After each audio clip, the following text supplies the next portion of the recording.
আসসালামু আলাইকুম everyone, welcome back to my channel. আজ আমি নতুন আরেকটি মজার রেসিপি নিয়ে হাজির হয়েছি, আর সেটি হলো শিমের বিচি দিয়ে ইলিশ মাছ ভুনা।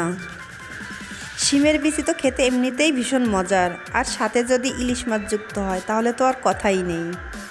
তাহলে চলুন রেসিপিটি দেখে নেওয়া যাক।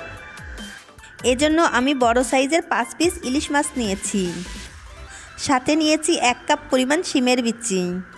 প্রথমে আমি ইলিশ মাছগুলোকে ভেজে নিব, তাই চুলায় একটা প্যান বসিয়ে দিয়েছি। দিয়ে দিচ্ছি 1/3 কাপ পরিমাণ সরিষার তেল। ইলিশ মাছ রান্নার ক্ষেত্রে অবশ্যই সরিষার তেল ব্যবহার করবেন, তাহলে মাছের স্বাদ অনেক গুণে বেড়ে যাবে। তেলটা ভালো করে গরম করে একে একে সব মাছগুলো দিয়ে দিচ্ছি। মাছগুলোকে আমি 2 মিনিটের মতো ভেজে নিয়ে এক পাশ উল্টিয়ে দিব। এভাবে উল্টে পাল্টে মাছের 2 পাশ আমি ভেজে নিয়েছি। এখন আমি মাছগুলোকে তেল থেকে তুলে নিব। এবার আমি এই একই প্যানের মধ্যে দিয়ে দিব 3টা পেঁয়াজ কুচি। আমি এই পেঁয়াজটাকে 2-3 মিনিটের মতো নেড়েচেড়ে ভেজে নিব। পেঁয়াজটা হালকা ভেজে নেওয়ার পর এর ভিতর অ্যাড করব 1/2 কাপ পরিমাণ পেঁয়াজ বাটা। এবার এই পেঁয়াজ বাটাকে পেঁয়াজের সঙ্গে নেড়েচেড়ে ভালো করে মিশিয়ে নিব। পেঁয়াজ বাটাটাকেও কিছুক্ষণ ভেজে নিতে হবে, যাতে পেঁয়াজের কাঁচা গন্ধটা চলে যায়। এবার আমি এর সঙ্গে অ্যাড করছি স্বাদমতো লবণ। দিয়ে দিচ্ছি 1 চা চামচ লাল মরিচের গুঁড়ি, 1 চা চামচ হলুদের গুঁড়ি, 1/2 চা চামচ জিরার গুঁড়ি এবং 1/2 চা চামচ ধনিয়ার গুঁড়ি। এই মশলাগুলোকে ভালো করে কষানোর জন্য আমি সামান্য পরিমাণ পানি অ্যাড করছি।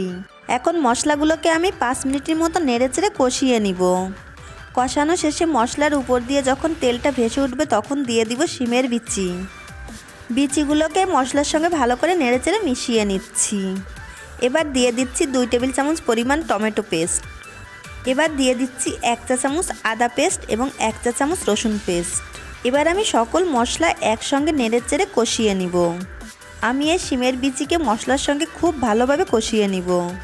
মশলাগুলো ভালো করে কষানো শেষে এর মধ্যে আমি অ্যাড করছি 1 কাপ পরিমাণ পানি। পানিটা দিয়ে আমি আবারও নেড়েচেড়ে ঢাকনা দিয়ে অপেক্ষা করব শিমের বিচি সিদ্ধ হওয়া পর্যন্ত। এরই মাঝে আমার শিমের বিচিগুলো সিদ্ধ হয়ে গেছে। এখন আমি এর উপর দিয়ে দিচ্ছি সেই ভেজে রাখা ইলিশ মাছগুলো, আর দিয়ে দিচ্ছি 4-5টা কাঁচামরিচ। এখন আমি ঢাকনা দিয়ে ঢেকে লো আঁচে 5 মিনিটের জন্য রেখে দিব। ঠিক 5 মিনিট পর ফিরে এলাম। তৈরি হয়ে গেল আমার মজাদার শিমের বিচি দিয়ে ইলিশ মাছ ভুনা। আশা করছি রেসিপিটি আপনাদের খুব ভালো লেগেছে, আর ভালো লাগলে অবশ্যই লাইক, কমেন্ট, শেয়ার করবেন, আর অবশ্যই রেসিপিটি বাসায় একবার ট্রাই করবেন। আজ বিদায় নিচ্ছি, সবাই খুব ভালো থাকবেন, আমার এবং আমার ফ্যামিলির জন্য দোয়া করবেন।